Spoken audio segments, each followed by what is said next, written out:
Michael Bishop, one of the more dynamic players to ever play in college football, both at Blinn but also Kansas State. Now a high school coach and was at Texas High School Coaches Association in San Antonio. Last year, he was entered into the College Football Hall of Fame. He joins us with Craig and Paul, David Smoke, 365 Sports. What is it like? You're a part of that coaching profession now. What's it like to be at that convention? And also, I think you bumped into Willie Fritz. Is that correct? Yes, absolutely. The coaching world is going good. It's always good when you're surrounded with some good student athletes. It makes it a whole lot easy. But I'm glad I'm glad I'm around the group that I'm around. Had a great time here in San Antonio and got to visit with a bunch of coaches, a bunch of coaches across the state of Texas. Share some great information, learn some great things.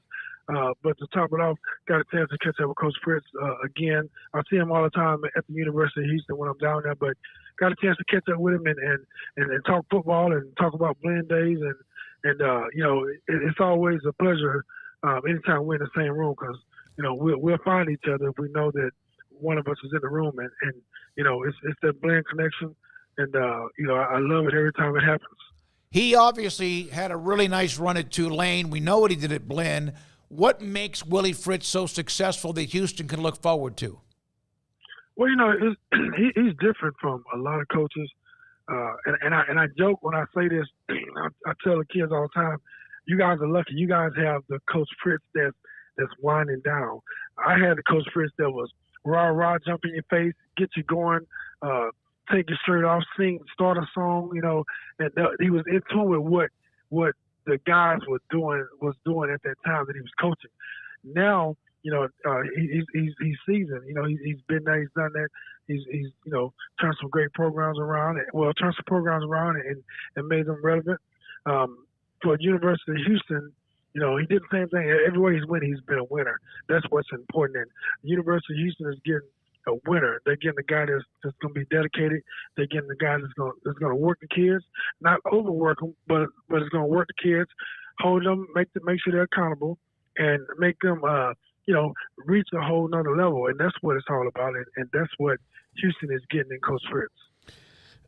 Michael, what is your your path in the coaches convention when you're trying to soak up all that knowledge? Do you can you get to everything you want to? Because I know they've got a ton of stuff available. So what's it like for you taking in all that information? Well, you know what? You'll never get to everything you want to get to because there's so much. There's so much knowledge in there. There's so many new connections. There's so many relationships that old and new, and that takes up a lot of time. So you're good if you can work the floor and go to all these different exhibits and listen and take notes and say, hey, my school would love to have this and get all the information, do the PO orders and all those things. That takes time. And when you go to a convention, there's so many guys there that want to learn from you, and there's so many guys that you can learn from. It makes it tough because, you feel like you're missing out on something. But you're in a great situation. You're seeing new things and meeting new people, and that's what it's all about. I mean, at the end of the day, everybody loves football, and of course it's about football and it's about all other sports, but the relationships and the connections you make in there is tremendous. What are you most excited about when it comes to your own team as we start to get closer towards the start of the regular season? Man, I'm excited because, once the season winds down and kids go to different sports, then you got the kids that stay in football and off-season workout. You see the growth. You see who wants to be the leader, who wants to be the captain of the new squad for the next season. You see all those kids develop. Some of them that you see, take a step back, and that's part of the process as well. But for me, I'm just excited to be in the building, to be around football, to be around the kids that love to work, to be around the kids that are taking on a demeanor that I have, and as I am a winner, I'm here to win. I'm going to win. That right there is exciting for me because I see in some of my players what I having myself. And sometimes it's scary because sometimes they go too hard. But I'd rather them go hard than not go at all. So we mentioned Willie Fritz, and you saw him down at coaching school. Also to have been impacted by the great Bill Snyder, who rebuilt Kansas State from nothing to what they were, and then again did it again. What can you say about Bill Snyder and being a part of that? Well, I can say a lot about Coach Snyder, but one of the key things that I'm going to say about him is that determination. And he took on a program that nobody knew about, nobody cared about. They got lucky if they had 35 people in the stands when he took that job. To see, and I only see this through film, and and whenever they run the story of how K-State was when he got there, and it is a great story, a great turnaround when you see the beginning, and then you see it get better. Each year it gets better, and then I get an opportunity to go there. And when I was there, we was one of the top teams in the nation. So I had a chance to be around somebody who not only loved the game, appreciated the game, but taught us that you might not get credit. Let's go take the credit. And I think that's what he did with the program and turned it around. And it's a hard act to follow because Kleiman has been doing a great job. Somehow, some way, they get guys to come into Manhattan, Kansas, and play well. Year in and year out. A lot of people don't give them the respect that they deserve, but they in every ball game. And I will always be indebted to Kansas State University and Coach Snyder for giving me that opportunity to be a part of something great. And so much respect. Shout out to Coach Snyder. I have nothing but great things to say about it. Michael, you mentioned that team in '98 that was so close, and then, of course, the heartbreaking loss to A&M. How much did that stick with you for after that, and how close you guys were? Well, when you're playing quarterback, you have to have that mind frame where it's the next play mentality. I live by that.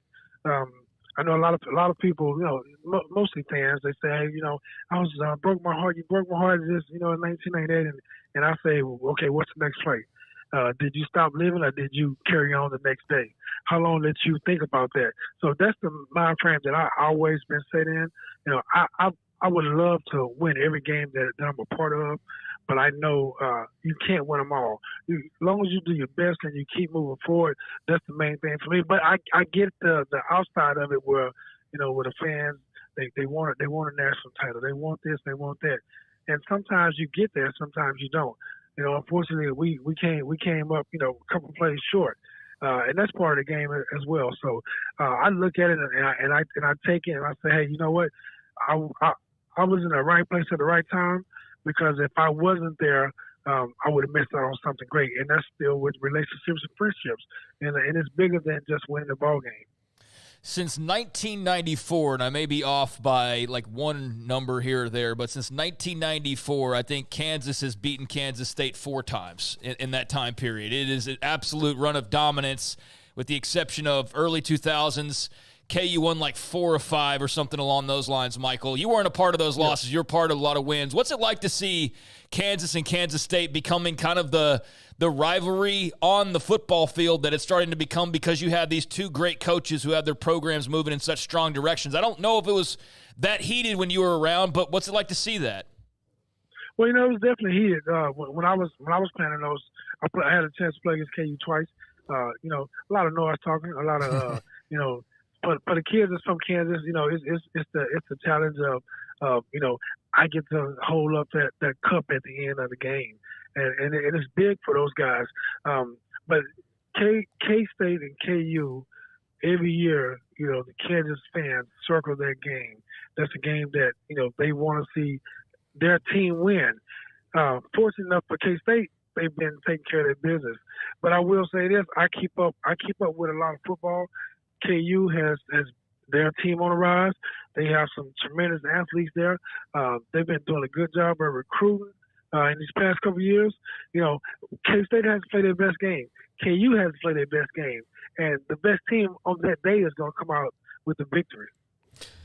Michael, you played for the Patriots for a while when you were a young player and a rookie in the NFL, and early on in Bill Belichick's career, early on in Tom Brady's career, you also got to work with Charlie Weiss, who was the offensive coordinator. Brian Daboll was a young assistant at that time. How much of you as a coach is formulated from even that short time around Bill Belichick, Brian Daboll, and coaches like that? And, not to mention Tom Brady and Drew Bledsoe and longtime quarterback John Freese was on that team as well. Yes. Well, I think anywhere you go in life, you meet certain people and you take something from each one of those people. That's what I've done. Even in my time in the CFL, arena ball and all that, I've always remembered those those lessons, sitting in the meeting room and seeing how certain people break things down or how do you read this progression. So there's a lot of things that you take from every situation that you're in and you try to twist it and make it to the best of your ability so you can share it with the next generation. I think I've been able to do that in my young coaching career, with the young kids. And I do understand that you have to understand these young kids, this new generation, in order for them to be great. Because if you're out of touch with reality, you just words to these young guys, and it takes more than that, especially nowadays with all these distractions. Especially nowadays with the way the NIL is coming in. You got kids in high school, that's all they think about. It's not about hey, I want to go to this school because of the education, or I want to go to this school because of the offense. Now it's turned into I want to go to this school because this is what they just offered the last guy. And at some point we got to turn that around. We got to get back to the old days where I'm going ahead. I'm gonna stick it out for 4 years. I'm gonna battle. If I win a job, I win a job. If I don't, I got to keep working. One of those young guys that you're coaching, that you're mentoring at Legacy, the School of Sports Sciences, is Kon Henderson, who is committed to Houston. Big-time athlete, Michael, highly rated. A lot of schools after him, including Willie Fritz and the Cougars. But what can you just tell us about that young man, his upside, and just kind of what you've seen and what you hope to see? That's a special young man. Before he touches a football field, he's a great kid in the classroom. Academically, he's well, he's well above a lot of kids that's in his range, and that stands out. Number one, when you talk about him on the football field, he's amazing. He's able to do some things that, Lamar Jackson, Pat Mahomes, he's able to do some of those things that those guys are doing at a young age right now. So the sky's the limit on his potential. I just try to do a great job of keeping him, honed in. And I told him recently here, a couple of days ago, I was like, hey, you know what? You may have a bright future, but we got to take this one day at a time, and every day you got to work. And I think that's what sets him apart. He has all the athletic ability in the world, but he's a grinder. And that, you got some young guys in high school that once they get all these offers and they commit or they go to all these camps and they get ranked 4 or 5 stars or whatnot, they forget what got them there. They forget to work and they get complacent and satisfied. He's not at that level. He's at the level where he's saying, Coach, I got to get better. What can I do today to get better? And that's what I appreciate and love about that young man. Michael, I wanted to ask you this last time we had you on, but it's been about a little over a year now since we lost the Croc Bull, Big Pokey, and I know he was an offensive lineman for you at Blinn. Were there any memories that y'all had off the field that you could share, or what was it like to just play behind Big Pokey? Milton Powell, yep. And I can hear Coach Fritz calling him Milton Powell right now. When I first came to Blinn, I didn't know anything about, the screw music, the rap style that they was doing at the time, but I got to see a free concert every Thursday night on campus at Blinn College, which was amazing because you don't think about it when you're young, but to see him choose music and not football. Now, what people don't know is he was a great football player, offensive lineman. Did everything that he needed to do, and I thought he could have played at the next level. Just by being around him and having him block for me, open up holes for the running backs. I don't think he gave up a sack the whole time that I played with him. Well, I know he didn't. But, going forward, I've had opportunities to sit and visit with him once we were done playing ball before he passed away, and it just to sit and listen to how people grow and what they're thinking once they're older. We talking about kids, talking about family, talking about relationships, and he to me he was a soft-spoken guy, really a gentle giant, to be honest. But I was amazed by how he was able to take, really how he was able to put football to the side and just take up his rap career. Because at the time I'm like, man, you got to go play football. You can make it there. But he knew what he wanted to do, and he did a great job of doing it. The city of Houston, they loved everything that he put out there. When he passed, when he was doing a concert and collapsed, it was a shock. It was a sad moment, and I went to a service, and the amount of people that showed up to show respect, it speaks volumes. So I will always, have a spot in my heart for him, and what he did as a football player, but what he did as a human being and how he carried himself as well. So what was it like to watch you have your young star that Craig brought up. What was it like to watch your alma mater with DJ Lagway, who's now at Florida, and watching him grow through his career? It's always special when the team and the high school that you grew up fighting for and blood, sweat, and tears on those same fields. And when you get a chance to come back and watch the young men, because young men from the neighborhood, I know all those kids on the team, so get a chance to watch them put up great numbers, win games, go undefeated, go to playoffs. I enjoy watching those because anytime that we had a game and I couldn't watch, I'm always jumping on the huddle watching that game. So I never missed a game by watching it through huddle, and I was able to go watch them play 4 times during that season. I was there in San Antonio when they played against DeSoto, and started out with a bang. But at the end of the day, I think DeSoto did a great job of adjusting, and they made him change up his game. And that was the only time all year that a team made an adjustment in order to make somebody else beat them instead of the Lagway show. But he's a great kid, great family, smart kid.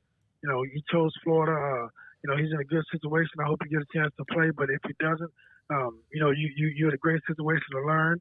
I guess the guy at Mertz is there. Hopefully he's been a great teammate and teaching him what he knows and what helping him out anytime he has questions. I love to see kids go out and do well. I think he's going to do well. If he get a chance to play. And I tell him all the time, just don't rush it. Let it come to you. You've been playing this game your whole life. It's just faster. So enjoy every moment and make the best of every moment. Last thing, and we've had you on a handful of times, and Michael, we do appreciate your time. One of the best I've ever seen play the game. When you were inducted officially last December into the National Football Foundation, the College Football Hall of Fame, and your name was mentioned and you were introduced, what was that moment like for you? What did it mean to you? For me, it was a great moment because I knew how hard my parents worked. I knew the sacrifice they made just so I can have an opportunity to play football. I knew all the traveling that they did, the money that they put back just so I can go to camps. I reflected on all those moments, and it wasn't about football at that point. But once my name was called, I was like, oh my goodness, they say that I am College Football Hall of Fame. So I never, when you're growing up, you say I want to go to the NFL. I want to do this. This is my favorite team. No one ever talks about I want to be a great college football player and I want to go into the College Football Hall of Fame.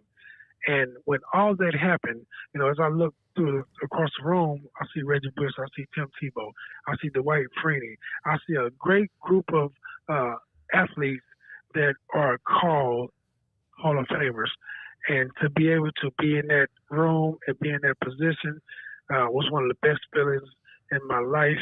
But I know that without, the big man upstairs and all the sacrifices that I had to make, my parents had to make, and with the credit with all my teammates that I've ever played with and the guys that I played against that made me, become a better competitor, I thanked all of those guys because I didn't do it on my own, and I know I didn't. But I was glad to be in the building. I was glad to hear them call my name and say, welcome to the class of 2023 College Football Hall of Fame. You were absolutely earned that opportunity, that honor. Michael, always great to have you on the show. Thanks for responding when we reach out to you. Enjoy San Antonio, and also good luck with your football team this fall. Yes, sir. I appreciate you guys having me on. And like always, anytime I'm a phone call away. Yes, I sir. appreciate it. Michael Bishop, Kansas State, Blinn. Willie Fritz had him at Blinn. You think about Cam